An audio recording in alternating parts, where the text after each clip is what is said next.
All right, all the class 10 students, let us start our first chapter from your book History. The first chapter, that is the French Revolution and the Idea of the Nation. This you'll find in page number 5. And here the story, it starts in the year 1789.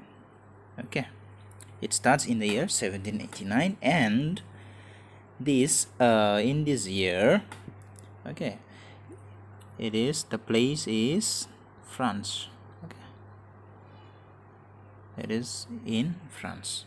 Okay, and in this place, that time, the kings and the queens, okay, that is the rule of monarchy, means the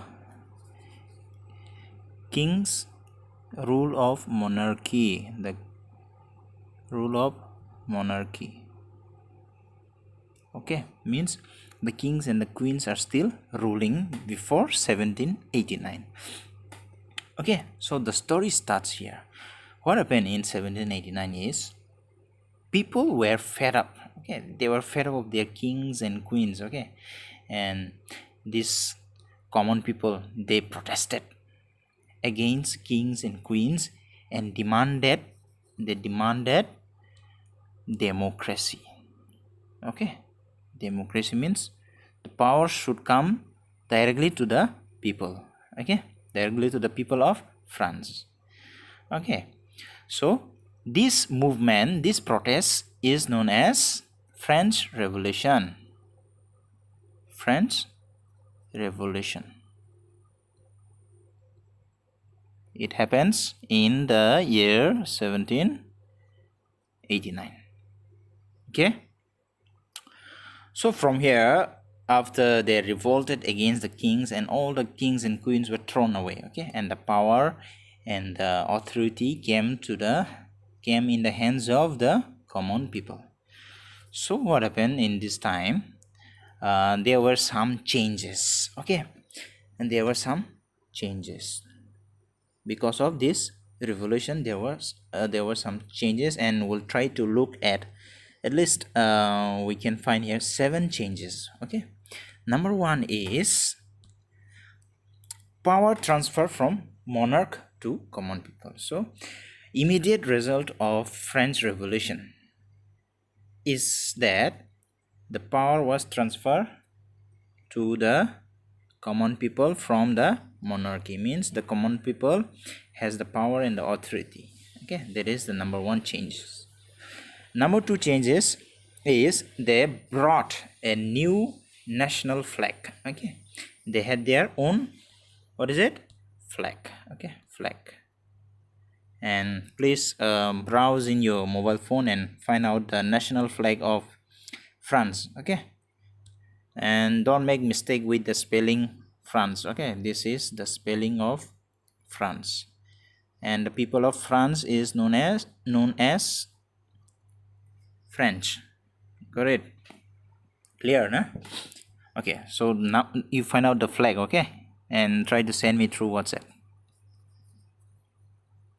And now let's come to number 3. Number 3, what did they do? They introduced their national language, because those days people of France were speaking different languages. Okay, so they made one common language, that is French. Okay, just like Kokborok. Okay, just like Kaipeng, just like Bengali, just like Hindi. This also this became their national language. Now number 4 changes, new national anthem were composed.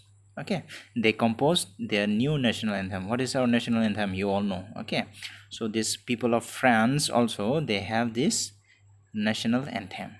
Okay, and they started taking oath. Okay, oath means like promise type. Okay, when they take oath like to serve the nation. Okay, now number 5 changes that we could see is a state general. Okay, they have to write it, a state general. This state general were elected by common people. Before it, no election was done. Okay, so but this estate general, it is a post. Okay, so in this post, the person to have this post must be elected by the common people. And this estate general name was renamed. Okay, they changed the name into National Assembly. Okay, National Assembly. Got it? Okay, then number 6 changes that we could see is internal customs.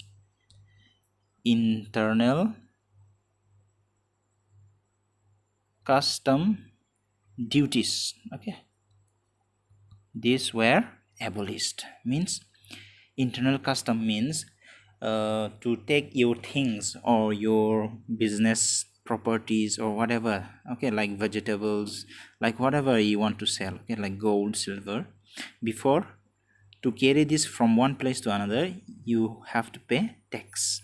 But now, after the introduction of these new rules, these internal custom duties were abolished. Okay, abolished means no more. Okay, destroyed.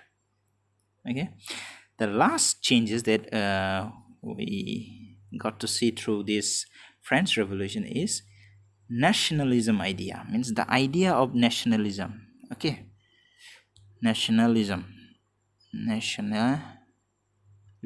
Okay, this idea was taken abroad. Means they spread it throughout the Europe.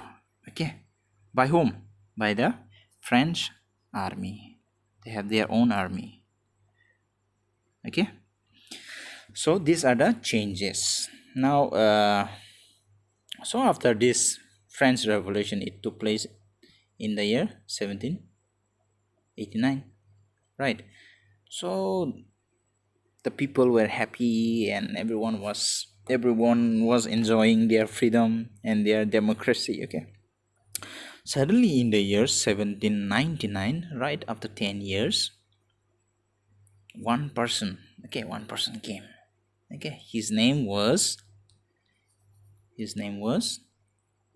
Napoleon. Okay, I love this man. This man is very powerful and his ideas, his thinking is very good. Okay, so he emerged as their leader from 1799 to 1815. Okay, so he was in power for how many years? You calculate for me. Okay, so when he was in power, he brought some good things for the people of France. So it was in the year 1804. Okay, so in the year 1804, he brought some changes, and that the name of the changes is known as Civil Code of 1804 or 1804. Okay, or 1804. So in this code, they have established some new rules and regulations. Okay, and the first is that they established equality before law. Okay, number 1 is equality. So all the people were equal. Where before the law. Okay, that is the first thing that we find in Civil Code of 1804. The second that we find is right to property. Right to property. Okay, please write it down. Okay, and don't waste my labor in vain. Okay. And that is right to property means your property, like your land, your house, your car, your kettles, whatever is yours will remain yours. Okay, no one can take it. That is the rules made by Napoleon. Okay, Another one is, that is number 3, that is they abolished one system. Okay, there is, what is that system? They abolished feudal system. Feudal system. Please read this term. Okay, you'll find this in your book. Okay, read the definition and try to memorize it. This is very important. Okay, so they abolished feudal system. Okay, then number 4 is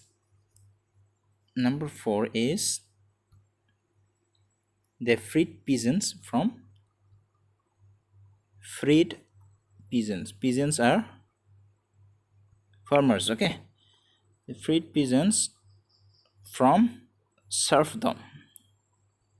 Okay, so study this term also again, serfdom. Okay, serfdom means these peasants, they are under king, nobles, knights. Okay, so there were some class system and peasants were the lowest of them. Okay, and they had to work for free for all the upper classes, and it was like compulsory for them, and they had to work.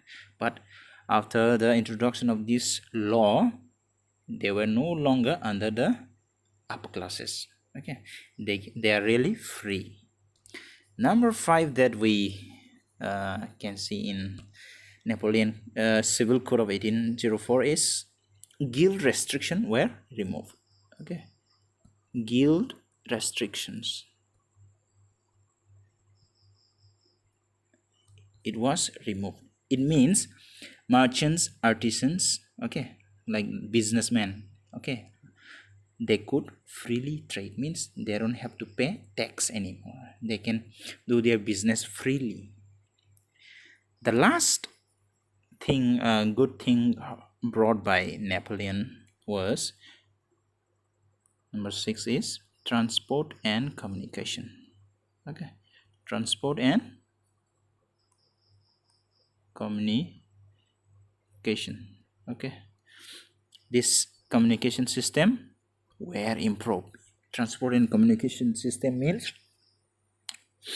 the transportation of car, railways, okay, chariots, these were improved. Okay, the roads, all these things, the railway system, the railroads were improved, and post office and all the forms of communication were improved.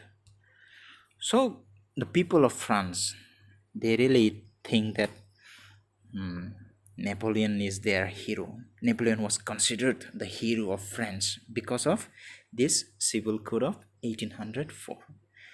But he had some drawbacks, he had some mistakes, and he had some negative points. Okay, so let us discuss drawbacks of Napoleon rule. Drawbacks of Napoleon rule. Before, when I was in class 6 or 5, I think, I still remember when I read this Napoleon, I used to read like Napoleon. Okay, I make it lion. Okay, so it's just Napoleon. So let us discuss drawbacks of Napoleon rule. Okay, number 1 was, his negative point was, he increased tax. Okay, increased tax were heavily imposed to the people. People were bound to pay higher taxes. Okay, because the authority thinks that they don't have money, they don't have enough money to afford armies. Okay, so he imposed high tax to the people. That is the one bad thing about him. Another that he did was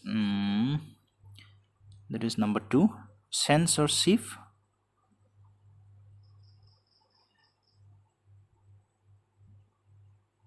Okay, censorship were imposed.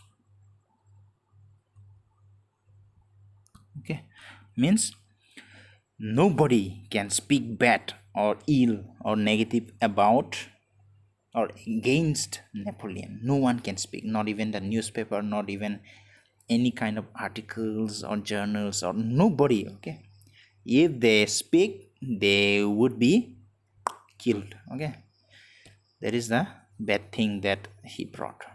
Another is forced to join army. The number 3, they were the people of France were forced to join French army.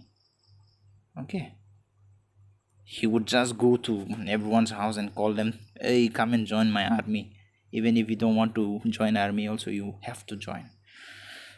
So what happened is, why he was forcing everyone to join French army? It is because his dream was not only to rule the France. Okay, his dream was to rule all over the Europe. Okay, that was his dream. And this is the thing that we can learn from the French Revolution.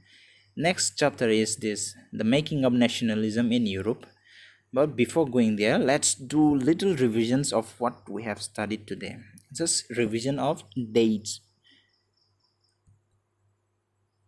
I'm telling you that in history, dates are really important. Okay, so you better learn properly. Okay, you have to by heart it. So this story, this chapter starts from where? From 1789. So there were French Revolution. Okay, French Revolution. And in 17, after 10 years, what happened? In 1799, we could see one person. Okay, his name was Napoleon. Okay, and his rule ended in 1815. Means he ruled for around 16 years. Okay, so in between, that is in 1804, he brought this changes in the rules, that is Civil Code of 1804. Please memorize this. Okay, you have to remember this Civil Code of 1804. Okay, and this is also known as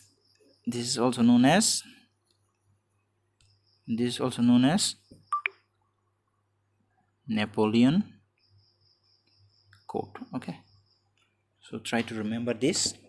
So next class we'll discuss on this next chapter, that is the making of nationalism in Europe. Okay, so then see you in next class. Thank you.